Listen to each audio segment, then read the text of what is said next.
আসসালামু আলাইকুম এভরিওয়ান, সবাই কেমন আছেন? আলহামদুলিল্লাহ, আপনাদের দোয়া ও ভালোবাসায় আমি অনেক ভালো আছি। আজ নতুন একটা রেসিপি নিয়ে আসলাম আপনাদের মাঝে।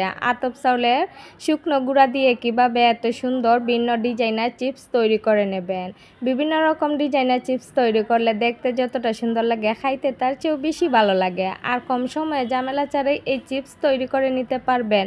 প্লিজ চ্যানেলটা সাবস্ক্রাইব করবেন, লাইক কমেন্ট করবেন, ভিডিওটা শেয়ার দিয়ে পাশে থাকবেন। আর পুরো ভিডিওটা দেখবেন, স্কিপ করবেন না প্লিজ।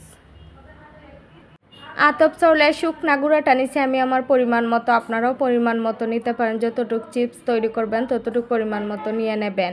আর স্বাদ অনুযায়ী লবণ দিয়ে দেবেন। নর্মাল পানি দিয়ে আমি একটা পাতলা ব্যাটার তৈরি করে নেব। সহজের জন্য ঝামেলা ছাড়াই কীভাবে এত সুন্দর ডিজাইনার চিপস তৈরি করে নিতে পারেন কম সময়ের মধ্যে আপনাদেরকে ভিডিওর মাধ্যমে দেখিয়ে দিতেছি।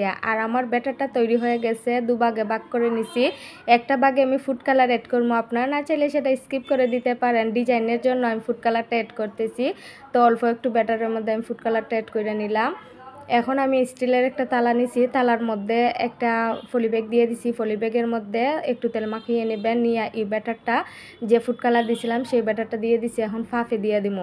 চুলাতে আগুন দিয়ে ফাতিল বসিয়ে নিছি, ফাতিলে পানি দিয়ে দিছি, পানিতে বলক চলে আসছে। এখন আমি এই যে ব্যাটারটা তৈরি করছিলাম সেটা দিয়ে দিতেছি। অবশ্যই ঢাকনা দিয়ে দেবেন, না হলে এই ব্যাটারটা সিদ্ধ হবে না। আর সিদ্ধ হতে 2-3 সেকেন্ড সময় লাগে, এত বেশি সময় লাগে না, খুবই কম সময়ের মধ্যে এভাবে দিলে চিপসের জন্য ব্যাটারটা তৈরি হয়ে যায়। আর ঝামেলা ছাড়াই সহজে তৈরি করে নিতে পারবেন। তো আমি ভালো করে মতে নিছি, আপনারাও ভালো করে মতে নেবেন। নিয়ে 3টা ভাগে ভাগ করে নিছি। আমি একটা সাদা আর 2টাতে ফুড কালার দিয়ে দিছি।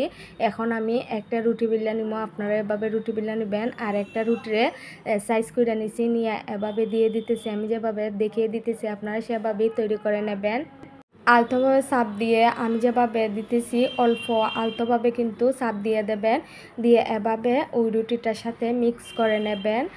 লাইন বাই লাইন বর্ডারটা যে দিছি সেটাকে মিক্স করে নেবেন। এখন একটা স্কেল দিয়ে আপনারা এভাবে কেটে নেবেন। যেভাবে আমি ভিডিওর মাধ্যমে দেখিয়ে দিতেছি সেভাবে আপনারা চিপসটা তৈরি করে নেবেন। এত সহজভাবে কখনো কি চিপস তৈরি করে খেয়েছেন? না খেলে একবার হলেও বাসাতে ট্রাই করে দেখবেন। অতি সহজে এই চিপস তৈরি করা যায়। আর এতটা কম সময় লাগে এই চিপসটা তৈরি করতে। আর যাদের রোদ্রে সুবিধা থাকে না তারা কিন্তু ফ্যানের বাতাসে বা বাইরের বাতাসে গরমের দিন রেখে দিলেই কিন্তু এই চিপসটা একদিনের মধ্যে শুকিয়ে যায়। আর আমি কেন বাঁশের যে ডাঁটি বলে সেটা নিচ্ছি, আপনারা যদি বাঁশের ডাঁটিটা না থাকে তাহলে কলমটা নিতে পারেন। আর অবশ্যই বাঁশের ডাঁটির মধ্যে তেল মাখিয়ে নেবেন, না হলে চিপসটা ছুটবে না। আর এভাবে আলতোভাবে একটা চাপ দিলেই কিন্তু চিপসটা দেখেন কতটা সুন্দরভাবে ছুটে আসতেছে। আর এক্সট্রা যে সাইডগুলো থাকে সেটা কিন্তু চাকু দিয়ে সাইজ করে নিতে পারেন। এই চিপসগুলো আপনারা ছোটো বড় সাইজ করে তৈরি করে নিতে পারবেন আপনাদের মন মতো করে। আমিও ছোটো বড় করে সাইজ করে তৈরি করে নিতেছি। আসসালামু আলাইকুম, সবাই ভালো থাকবেন। দেশের বাইরে থেকে যারা আমার ভিডিওটা দেখবেন আপনাদের সবার জন্য অসংখ্য ভালোবাসা রইল। অন্য একটা রেসিপি নিয়ে আপনাদের মাঝে আবারও হাজির হব ইনশাল্লাহ। আপনারা সবাই ভালো থাকেন।